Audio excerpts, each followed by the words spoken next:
Let me walk you through the exact process to eliminate nervous system pain. So that you can get the best out of this video, we need to understand the relationship between fear and neuroplastic pain. So if you haven't already, watch this video up here where I'll go through that step by step. And then when you're ready, come back here and all of this will make so much more sense. Welcome back, or if you're still with me, let's dive in. Because by now you understand that the entire treatment process is designed to eliminate fear, we are going to use the example of overcoming a phobia to help make this make sense. And I'm going to use a personal example, which for me, growing up, was a fear of dogs. A couple of times while I was a kid, I was bitten on the hand by 2 different dogs. So I developed a phobia of dogs, and I've since overcome it. But to help make this make sense, it's the easiest way to explain it. So if you were going to help me to overcome a fear of dogs, the very first thing we need to do is to understand that not all dogs are dangerous. You need to educate me and give me understanding. That is step 1. When you explain to me that not all dogs are dangerous, yes, I had a bad experience, I was bitten twice, but not all dogs pose a threat, you allow me to get ready to face this fear. If I still believe that all dogs are dangerous, I've got absolutely no hope in overcoming the phobia. We need to change someone's beliefs, thought patterns to get them ready to face their fear. And for us, in a pain context, that is understanding the neuroscience of pain. What is neuroplastic pain? Now, step 2 is evidence. To overcome a fear of dogs, at some point you need to introduce me to a dog. There's no other way that I can overcome the phobia. So you've got to tell me and educate me and reassure me that the dog that you're about to introduce me to, this particular dog, is safe. It's well trained, it's never bitten any person, it's never attacked anyone, it's never bitten or attacked any other dog. It is completely harmless. For you, in a pain context, this is something we call an evidence list. We want to write down and identify all of the reasons why we are confident that the pain is coming from your nervous system. The fact that multiple people haven't been able to identify a pattern. Scans might be clear. The pain moves and spreads around. It behaves erratically. It gets worse with stress. It can decrease or disappear when having fun, or after having a small amount of alcohol. All of the things that don't necessarily make sense if the pain was coming from a physical, mechanical, medical damage related source. All of the reasons why we're confident that the nervous system is the problem, because those elements, those pieces of evidence reassure us that the pain we feel isn't a threat. Those pieces of evidence reassure us that the pain is a false alarm. That reassurance allows us to take that next step. The same as reassuring me that the dog that you're about to introduce me to is safe allows me to spend time with it and start overcoming the phobia. And something that's really important here is the depth of the evidence matters. Imagine trying to say to someone, oh, the dog's not dangerous, I'm sure you'll be fine, you'll be okay. Imagine how reassuring that is versus this dog is well trained, they've never ever bitten anyone, we've had them since a puppy, they've been around other dogs, children, people they've never met, I've never ever seen anything dangerous, you are 100% safe. Which one of those examples makes you feel more safe? We need to do the exact same with your pain. We can't just sit there and say, oh, it's probably coming from your nervous system, you'll be fine. Don't worry about it.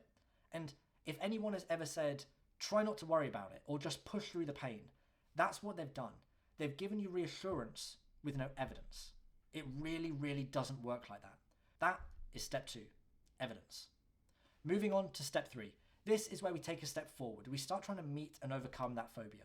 For me with the dog, it would be going near a dog and practicing feeling safe, getting experiential evidence that I can be within arm's reach of a dog and I don't get bitten.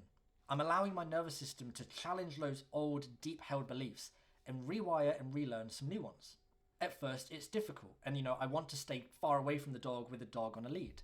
But as I get more comfortable, I can start to push my nervous system a little bit further.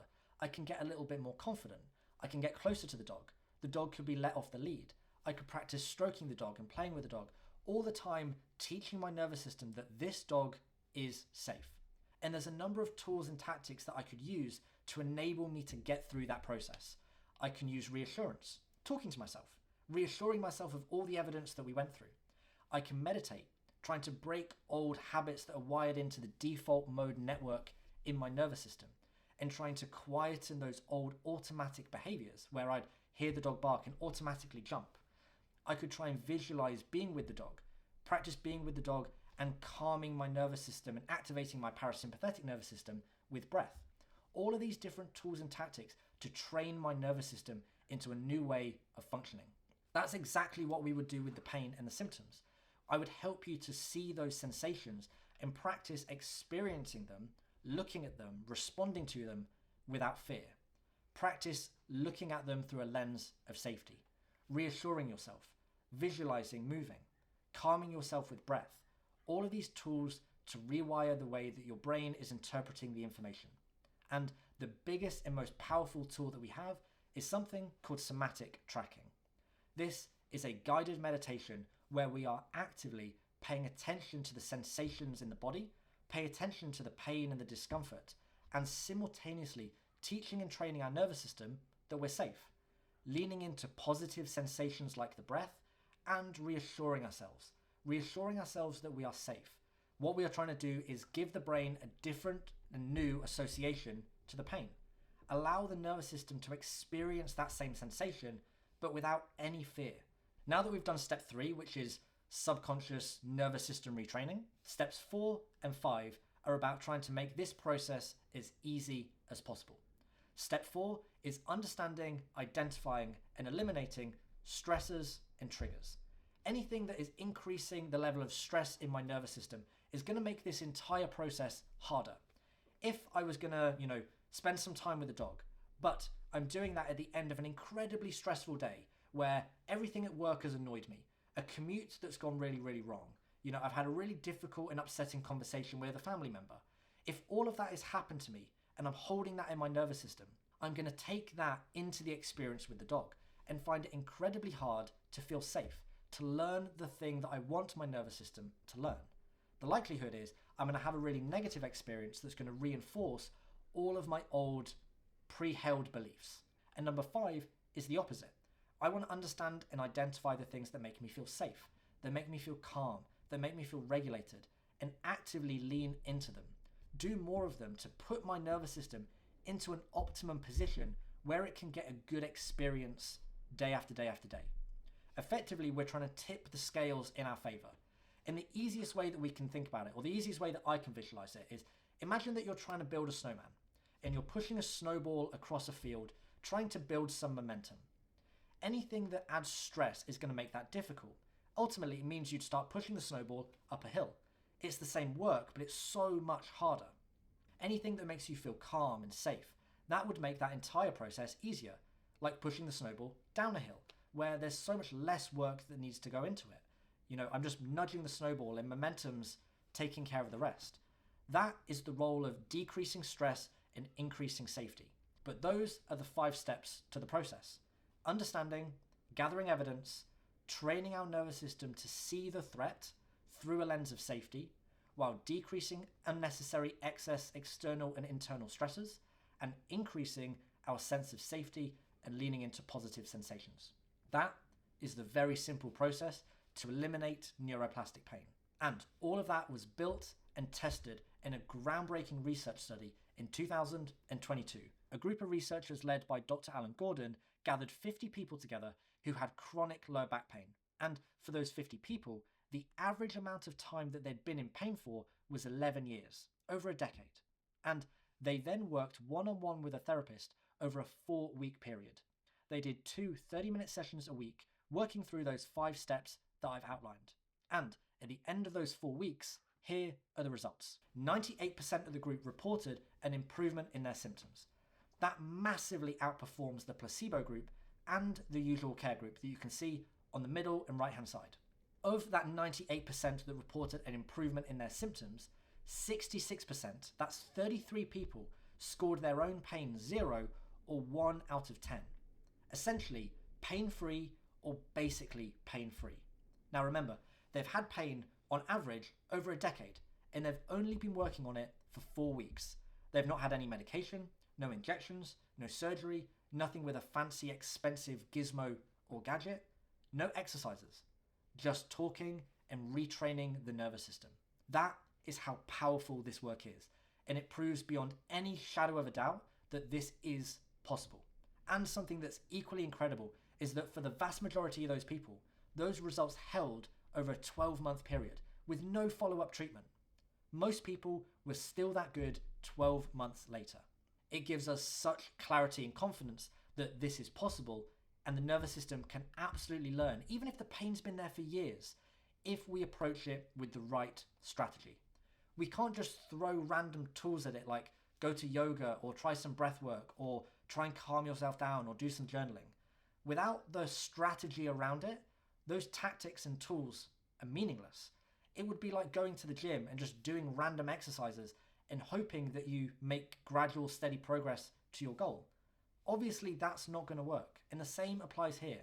We need the right tools in the right order as part of a clear, definitive strategy. But there are a couple of things that we need to acknowledge. The first is that everyone in this study only had lower back pain. They didn't have pain in any other areas of the body. And the other thing is that their goal, their aspiration, was not to get back to sport and exercise, which is the thing that I'm passionate in helping people to do. And that is why my program is not just a 4-week program. I work with someone over a 6-month period, meaning that I can work with people who have pain in multiple different parts of their body. And I can work with people to get them back to sport and exercise. And plus, I don't just want 2/3 of the people that sign up to work with me to overcome their pain. I don't want that number of success to be 66%. I want it to be 100%. And the best way that I can try and increase someone's likelihood of success is to give them more time for their nervous system to learn and adapt. And once the pain is gone, we still have a few hurdles to cross to get back to sport and exercise. We need to start rebuilding the confidence back in the body. It's no good if we've got rid of the pain, but you're still afraid to do certain movements because they triggered the pain in the past. We've got to overcome that and then train the nervous system to deal with the stresses and pressures that are a natural part of sport. Sport is stressful and demanding on our nervous system, both physically and mentally. If our nervous system processes that stress and pressure as a threat, the moment we go and try and do something fun, we're going to trigger all the pain to just come back. What we need to do is train the nervous system to tolerate and be resilient to the stresses and challenges of sport. And that is why pain reprocessing therapy is a critical part of the process. It's the protocol I use to address the pain, but it's not the entire process. It's the on-ramp that gets us on the path back to sport. And step 1 to working with me inside that program is to complete my free chronic pain quiz. It will go through the key questions to identify, is your pain likely to be coming from the nervous system? It's completely free, it takes about 4 minutes to do, and it will give you a score either low, moderate, or high. If you're scoring moderate, and especially if you're scoring high, there is key evidence that the pain is coming from the nervous system. And if that's the case, and your goal is to get back to sport, my program has been designed for you. And after the quiz, there's a link to just book a completely free application call with me to discuss it. Together, we'll go through your pain, your quiz score, exactly what's involved in the program, and make a decision if it is right for you. But I do acknowledge that not everyone is ready to just do a free online quiz and then jump into a 6-month training program. I know that you will have been promised a solution in the past and already done countless treatments that didn't work. So after the quiz, if you're not ready to jump into a program, that is 100% okay. The next step would be to join my free school community. All the information you need to make a clear, confident decision on whether that program that I offer is right for you. And if it is, I'll see you on a call.